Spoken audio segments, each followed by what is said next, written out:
Prima, have you ever had any experiences where you relate to the phrase ni de aquí ni de allá? I actually have. I think that at the moment I didn't know it was one of those experiences because I was only in fifth grade. But now looking back at it as an adult, it was definitely one of those moments. For me, as well as you and a lot of our listeners, I grew up learning Spanish as my first language. And so for me, going to school, I think the first few years of my life, I really thought in Spanish because that was my first language. And I actually did not test out of ESL until I was in seventh grade. So it took me a little while. So I was definitely very proficient in Spanish for a lot of time in my life.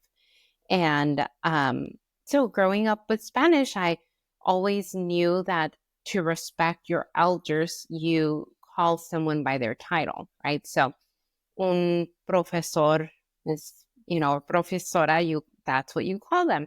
You call maestro, maestra, doctor, doctora, abogada, abogado. So that is in my mind, that is how I translated respect to others. But in English, it's the whole opposite, right? If you call someone by their title, so teacher, principal, professor, like that can oftentimes be seen as disrespectful. But in my mind, calling someone by their title was respectful because I was thinking in Spanish. I remember that I once was trying to get the attention of my fifth grade teacher. And so I said, teacher, teacher. And I remember her turning around and she said, if you call me teacher one more time, I'm not going to turn around. And I just remember in that moment, like thinking, like, what did I do wrong? And she did say, like, my name is Mrs. Blank.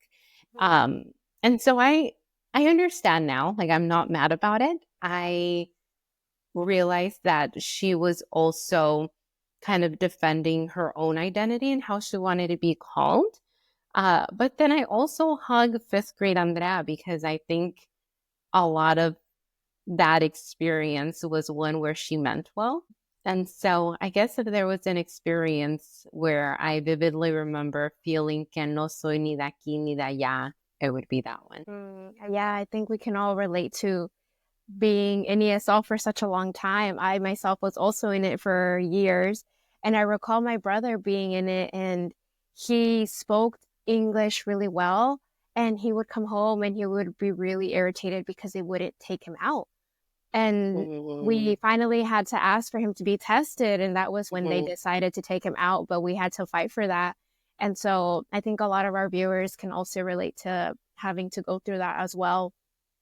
But thank you so much, Prima, for sharing that experience. We want to also give a little shout out to one of our Instagram followers because this episode is based on a request from a follower who DM'd us on Instagram in relation to facing discrimination. So we wanted to start today's episode with an introduction to Latinx history here in the United States. Today, we will be covering immigration and education in hopes of opening up these conversations around the historical discrimination that we have faced and continue to face.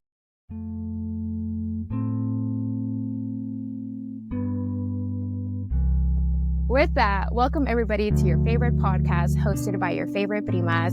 I am your co-host, Jack, and I am joined by my prima. Hi, everyone. My name is Andrea. I am the co-host and the prima, and this is our podcast, Ponle Acento. As mentioned by my prima, today we are going to do a little bit of a deep dive into a little bit more of a formal podcast.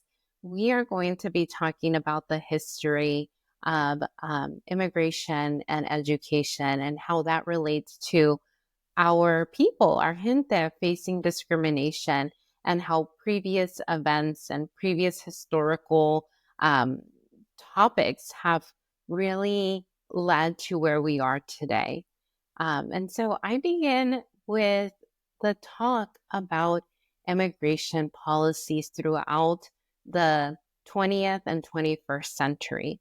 Prima, before we go into talking about immigration policy, when was the first time that you really began to be alert of immigration policy, or I guess aware or formally educated on it? I remember learning about this when I first got to college. I remember being very in shock after learning about all of these policies and the way that it really affected our communities. And I felt such an impact. Not only was I very saddened about it, but I started to connect everything with our own families and realizing that our family had gone through so much when they migrated to the United States. And I learned a lot about the reasons why so many people migrate to the United States. And that also left me with such a shock because we were never taught this. I remember in high school, this was never brought up. So 18 years later is when I finally started learning about all of this. What about you, Prima? Yeah, I would say the same. I think that starting college, I think, was a really big eye opener for me of really understanding why the world is what it is today. And actually, my one of my undergrad degrees is in international relations. So I did get to spend some time learning about not just immigration policies, but a lot of like human rights issues, unfair labor practices as well, and how the US and really any big power have really disrupted the growth of other countries. And so before we go into immigration policies, I do want to give a shout out to folks that are teachers that are maybe now our new our millennial and Gen Z teachers that are kind of retaking what you learned in middle school, high school, and you are now implementing like the true history. So, with that being started, we did mention that in order for us to understand where all of the immigration began, it's important for us to understand that as the United States, we have intervened in many other countries whenever the US's interest is in jeopardy. And so anytime that we ask ourselves, like, why are there so many individuals immigrating to the US? It's important for us to know that behind all of that immigration is a country, a home country that maybe has fewer rights, fewer opportunities, and on top of that is suffering the consequences of a US intervention. And really, if you look at every country, most, if not all, Latin American countries, at one point or another, the US has intervened, whether it's to overthrow a democratically elected regime, whether it has been to deforest the Amazon. The US has caused harm in so many other countries, and that is a reason why folks immigrate, including our parents. And so I begin by talking about how immigration began in the US. And so I often hear folks that will say, like, immigrate the right way, right? And so a lot of the times, these individuals, their family members immigrated before there was even an immigration system in the US because there was no formal immigration system until 1924. And so, we have folks, and, including myself, where I have heard folks say, like, well, my parents did it the right way. Well, guess what, Gloria, or guess what, Ed? Like, your parents or your great great grandparents did it before there was even a system to begin with. So it's very important for us to begin at that piece. So 1924, this is where we're beginning. There's an Immigration Act. And so pretty much what this does is it sets a quota for how many immigrants can come to the US. However, this quota greatly favors Western European countries, especially Great Britain, Irish, and German individuals. So this is also important for us to know that around this time, this act excludes all immigrants from Asia. And so part of the 1924 Immigration Act also does establish the Border Patrol. And so at this time, most of the folks crossing through the Canadian and Mexican border are actually Chinese and Asian immigrants. So we're going to start right there. We then move to 1942. And so at this moment, if we think about what is happening in the world, it's World War II.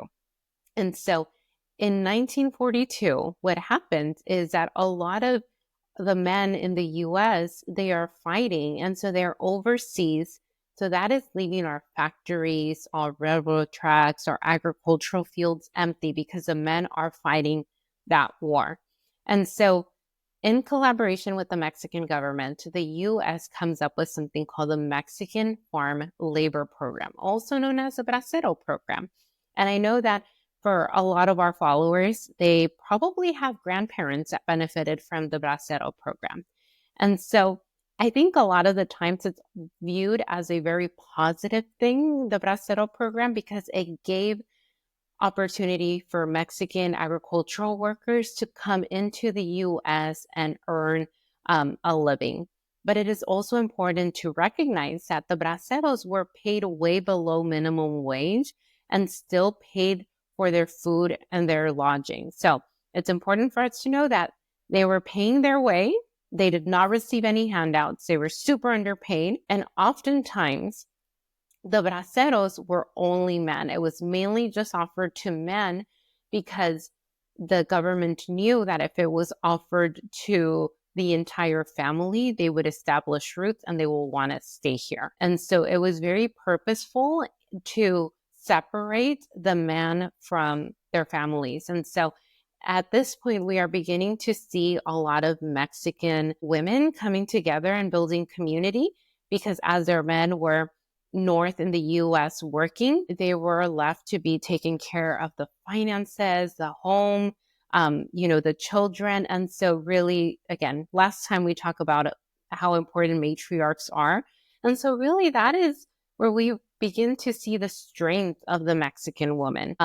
And I'm just going to say Mexican for now because that is what my research implies, but I don't mean to leave out any other ethnicities and races as well. So that pretty much brings us until after World War II. And I will pause there. Prima, do you have any questions or any insights that you want to share up to this moment? Yeah, actually, in college, the first thing that I learned about was US intervention. And I remember learning specifically the intervention that occurred in Central America, and we had to do a project. And in high school, we had a teacher who always made us do really big projects in Spanish. So I always thought big. And that continued when I went into college, and we had to do a project, some type of art to show what we were learning.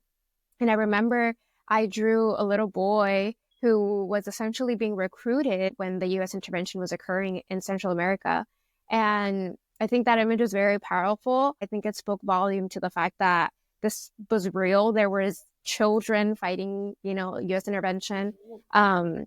So that was the first impactful history that I learned. And it actually had to deal with Central Americans. It wasn't even in relation to Mexico. So whenever there's caravans, for example, that come, I always also try to educate family and remind them that, the US intervention might have happened in the 1900s, but it has had a long effect on these countries. And I think we need to work on our empathy, perhaps. And again, start educating ourselves on the reasons as to why. And so I think this is a really great start, Prima. And I hope our viewers are learning already about, the reasons why a lot of people migrated and everything that they've had to go through. Because even with the Bracero program, like you mentioned, they didn't come here with handouts. They still had to work hard. And even then, we're going to learn in a couple of minutes what ended up happening, which was also kind of like a stab in the back, I would say, to all of these people that, again, helped build this country. Absolutely. Yeah. So we are right around in the 1940s, right? So we know that our mostly Mexican men are really helping with the agriculture. They're pretty much sustaining the U.S. while the men are fighting in World War II. They are also creating the railroads. They're working the factories. They are doing so much. So at this point, the agricultural businesses begin to realize that they really, really benefit from low wage migrant workers.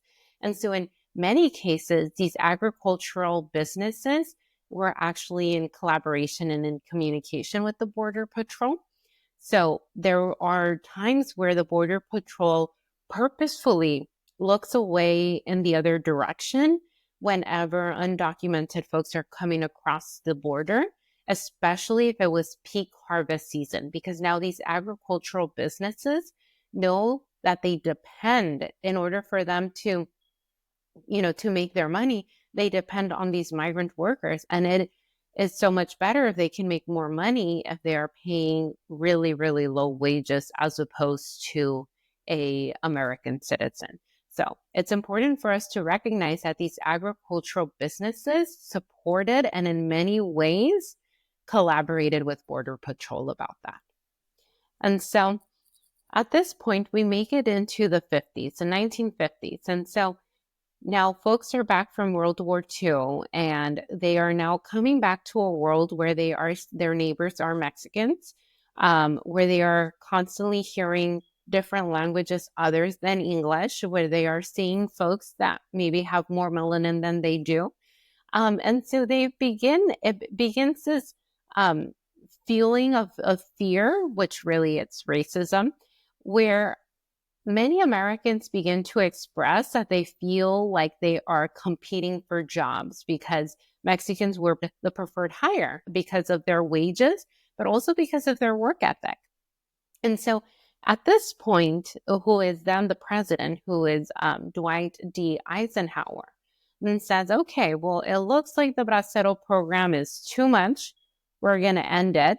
But in addition to that, we have too many Mexicans now. So we're going to start a operation. And so this operation was known as the 1954 operation. And that is the PG version of it. What this was actually known was as Operation Wetback. And wetback is a very, very, very neglectful term that is used for individuals that cross the Rio Grande to come to the U.S. And it's very demeaning.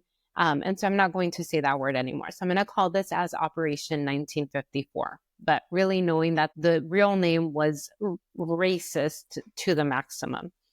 And so what happens is that Eisenhower begins militarization of immigration deportations and raids. And at this point, over 1 million individuals are deported based on their appearance. So they are stopped if they look like they are brown, if they are speaking Spanish. Doesn't matter whether they're U.S. citizens or not, they are being profiled and they are being deported back. And so it's really important to also acknowledge that the current administration has verbally mentioned and confirmed that their blueprint of their current immigration plans is based off of Dwight Eisenhower's operation of 1954. So this is the beginning of the militarization of those raids and deportations. And it sounds familiar because that has shaped what it is today. And so now we make it to the 1980s, specifically 1986. This is a conflicting time for a lot of individuals, especially Latinx, older generations, because I believe that a lot of folks really do see President Ronald Reagan as a great president, truthfully. And I speak that from experience of my own family members, because during Reagan's presidency, he passes the famous 1986 Immigration Reform and Control Act, IRCA for short. And so a lot of individuals, especially folks that are currently residing here in California and maybe have a documented status, a lot of them may attribute their status today and their ability to be in this country without any fear to this amnesty. And so I also affirm that my parents received amnesty to be here in the US. And so I can definitely see how folks will see this act as a good act, right? But it's important for us to know that even though the immigration reform provided amnesty to about 3 million individuals, including some of my family members and our family members. But it was a one-time deal. And what happened with this reform is that anyone who entered the U.S. before 1982 was eligible to become a permanent resident. So anyone that came after 1982, that, again, this was a one-time deal, but that no longer covered them. And so in return, there would be stricter border patrol. So we begin to see greater border patrol presence. And there are heavy, heavy sanctions for employers who hire undocumented workers. Um, this is also the initial time where we begin to see increased deportations and family separations. Because again, if you came here before 1982, you are eligible for this amnesty. However, if your family stayed behind in your home country and they were not here before 1982, this amnesty actually does not provide a pathway for you to be reunited with your family. And so this is really the start of, we gave you this deal, so now you're going to shut up and do what we tell you to do. And that's what we face today. And the family separations and the mass deportations that we continue to see, this especially includes the Obama administration. All of these were kind of like the babies from Reagan's immigration reform. And it's really important for us to recognize that. And to understand that, we almost kind of like sold our soul, right? Like we got one thing that was like yay celebratory, but everything else was our kind of was our doom. And so it's important for us to recognize that piece. And finally, and most recently, I do want to talk about the mixed legacy of President Barack Obama when it comes to immigration.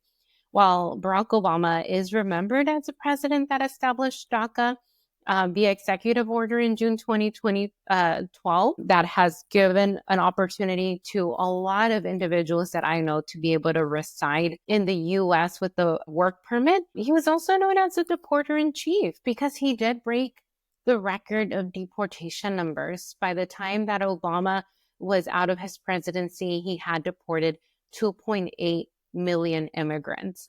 And so as we begin to navigate conversations that we hear around us or on TV, and we begin to hear folks say like, well, why don't they just do it the right way? The system has never been built to allow people to do it the right way, right? And so it's just so important for us to acknowledge that. And especially for folks that maybe are finding themselves very privileged to not have to worry about their immigration status today. Again, having to remember, how did I gain that citizenship or that legal permanent residency? Because it came at the benefit and at the advocacy of somebody else. And so, as you mentioned, Prima, this is a time for empathy more than ever. And yes, we also have to recognize the history that came with the destabilization that the U.S. caused in other countries, for us to understand why. Why is this happening? And I think once we begin to see and teach ourselves the true history, I think we'll be able to show more empathy and really be able to fact check the news that we hear. Mm-hmm. Thank you so much, Prima. That's not even covering everything, but I think that has been the most essential. And not to mention too that IRCA created these backlogs that we see today, where people who even applied in the late 1900s, they're still waiting for a decision. It also created what they call the ban. So people get 10-year bans if they ended up crossing afterwards. So we're in the system now where the system is not working. And for people to still say this rhetoric, I think people really need to check themselves honestly and kind of learn why it is that they have this privilege to begin with. And again, as you mentioned, remember that it has come at the costs of so much more to our community. But yeah, we hope, our viewers have learned a little bit of Latinx history and just a reminder of why it is that they hold so much privilege to this day. And with that, we want to transition into the education system. So, Prima, I'm sure a lot of us have learned about Brown versus Board of Education, but what we rarely talk about is the Mendez versus Westminster case. And so with that, Prima, did you even know about this case?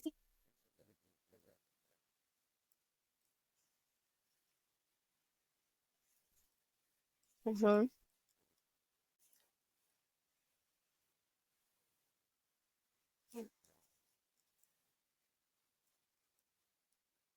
Yeah, of course. So this case starts with a little girl named Sylvia Mendez. So Sylvia was only 8 years old when she was discriminated against for the color of her skin and was not permitted into 17th Street Elementary School located in Westminster, California. So we're talking about California. We always think it's very progressive, but this was actually in the 1940s. And as we learned, it actually wasn't really like that at the beginning. So this is in California. It's the 1940s. And mind you, this was not the norm, nor was it legally sanctioned by the state for Sylvia to face this discrimination where she was not allowed into a school.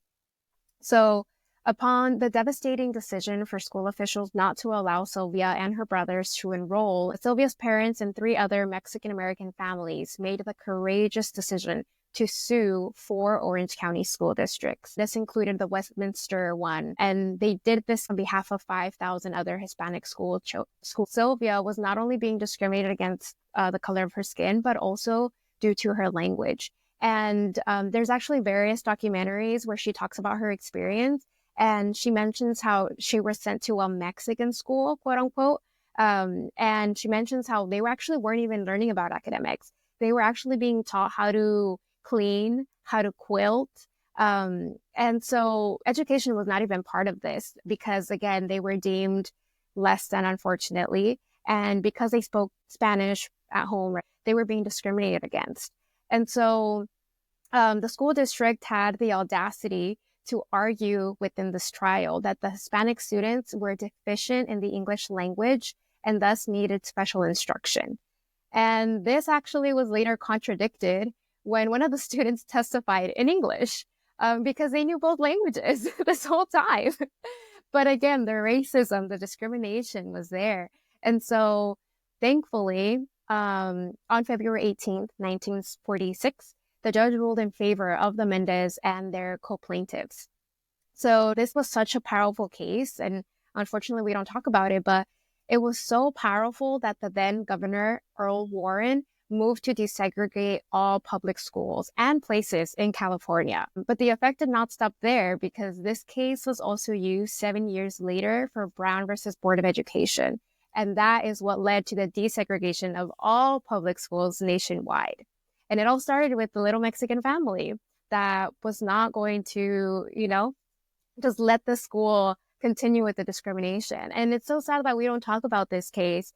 And Sylvia endured such bullying too. She speaks about this within the documentaries as well. We have the privilege of being able to access public education for free here in the United States.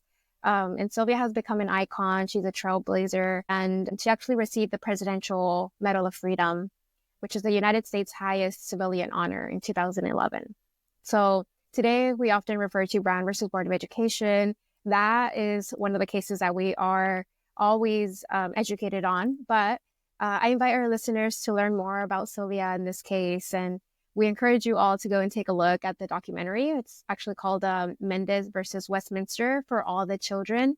So, para todos los niños. And despite these powerful laws that hold in court to this day, people of color still face discrimination, Prima. And we've been in the education system for years, so we've been through it. I'm sure you have your experiences, and we're going to share about that in a minute. But education is so important, and not only is it so powerful, but once you possess this knowledge, no one can take it away from you. And once we learn, we can be able to pass it down to others. So with that, Prima, let's talk about the experiences because that's just the historical part, but this continues to this day. So Prima, would you like to go first?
Mhm. Yeah. Yeah. So mine was also, I think, microaggression. I was the only Latina in one of my programs. And so we were required to attain an internship related to our thesis. Mind you, my thesis related to reproductive justice. So I had found an internship that correlated with my thesis, and I was very excited. The issue was that it was low paid, but I am the type of student, Prima, where tengo las pilas puestas. So I had already planned ahead, and I had found a webpage for the school. I mentioned that they had grants for underpaid internships. And I said, amazing. This is not an issue for me. I went to go ask, and given that my program was new, they said that there is no funding for us. So that is where the issue began. I did approach, various offices. I tried advocating for myself. And so there was a professor that I had an interaction with. Now, mind you, this professor had found me in the hall prior to our one-on-one that she invited me to go speak to her so that she could see what we could do. And she asked me how I was doing when I met her in the hallway. And given the lack of assistance and there was so many more issues, I was really honest and I told her I was depressed. And I did assure her that I was already getting the help I needed because she was very concerned. But I said, I'm working on it. I'm getting the help I need, and I'm trying my best. So she was already aware of my mental health at that point. And when I attended this one-on-one, Prima, I was advocating for myself. I was telling her the case. Not only am I first gen, but I'm also low income. So when I attended our one-on-one, after I told her all of this white woman professor told me that there was nothing she could do. And she said verbatim that unfortunately, these internships are made for rich kids whose parents can afford it. Never in my life had I had a professor like state that fact to my face. There was no need for that. And so at that point, I genuinely had a mental breakdown. I was like, the disrespect here. Mind you, her father was a very, very famous professor and also taught at the same school. And so that not only deterred me, but it was just it was just like a moment of, is this really happening right now? And I was just like degraded in that moment and kind of told like, well, there's nothing we can do. Plus, remember your economic status. And so, yeah, I couldn't take it anymore. And I think that for me has been so impactful because, again, none of my professors before have ever said that to my face. If anything, my professors have also tried to advocate for me. They've, given me resources. They've never left me just like that. And so at that point, it was just a moment of shock. And it was really saddening the fact that it came from, a professor who I looked up to. I want to become a professor. I started to realize that I want to be a professor where students can actually find peace. And I looked at it as a learning opportunity. And I realized like that's not the professor I want to be ever. I've had really amazing professors who have advocated for me, who have opened doors for me. I constantly talk about my admiration for my professor at UCLA. She's a Central American professor. And I remember going to her office hours. She was so welcoming. And I just talked about my aspirations of learning so-and-so. And she was the one that told me, have you thought about studying abroad? And she specifically routed me to UNAM. And it was the best experience ever. And, had she not been that welcoming and believed in me, I would not have had these opportunities. So I always think about that very traumatizing Mm-hmm. experience. But now I think about it in a positive way where it's a learning opportunity and it's definitely something that I would never ever tell a student. And, we learn from there. But I'm sure a lot of our viewers have probably had so many other experiences and we hear you, we Yeah. know. Um, so with that, Prima, anything else you want to add? I do just want to validate you because, that was unfortunate. That was the professor's reaction and conversation. I think that were so many other ways in which that conversation could have been approached. But I celebrate you for reconstructing and reclaiming that experience to be something that you learned from. I do know that you are going to make a great professor one day, and that when you are a professor, you will create a space of belonging to all your students. And I will be rooting for you. And I cannot wait for that day. Thank you, Prima. I love this. We're still going forward. So I continue to encourage our listeners to aim for their goals and don't let other people stop us. I know sometimes it can be really detrimental to our mental health, but also finding community that supports us is really important. And so I always also talk about these experiences with my friends because I know I'm not alone in this. Yeah. So we get that reassurance, and they always, again, remind us of the capacity that we have of completing every dream that we have. So yeah, thank you, Prima. Absolutely. Absolutely. Before we wrap things up, Prima, do you want to start off with your palabras de sabiduría? Yeah, my palabras de sabiduría this week is no se dejen. So a lot of the times we have all these negative experiences, and I'm sure we're not alone. Now we're all thriving, and this isn't possible if we let these people get to us. So no se dejen, we are capable, we're resilient, and always remember of everything you've achieved because it's a lot of hard work that we put into life, especially with all of this discrimination that is ongoing. So no se dejen y para adelante todos. Thank you so much. For me, I was trying to remember where I heard or where I read or saw this, but I keep kind of like a life lessons list on my phone and I add on to it. And so anything that has wisdom that I learned from or any kind of like life hack, I always write it down. And so today I'm going to share number 32.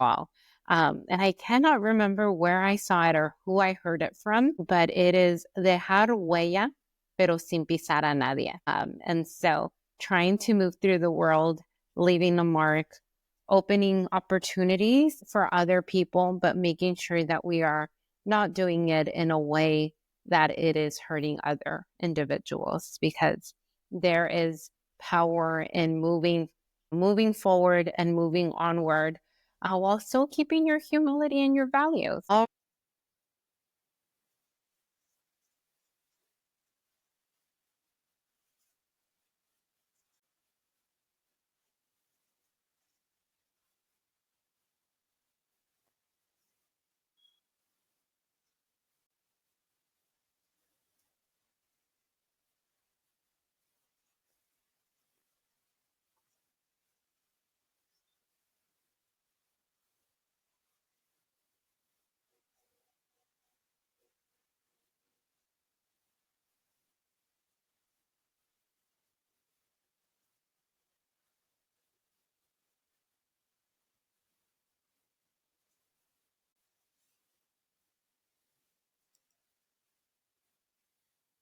Yeah, so you can follow us on Ponle Acento Podcast on Instagram.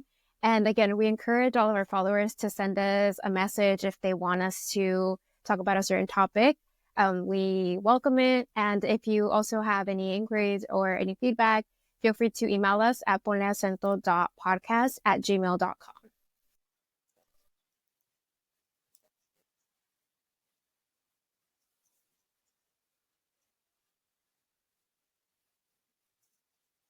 Love, AJ.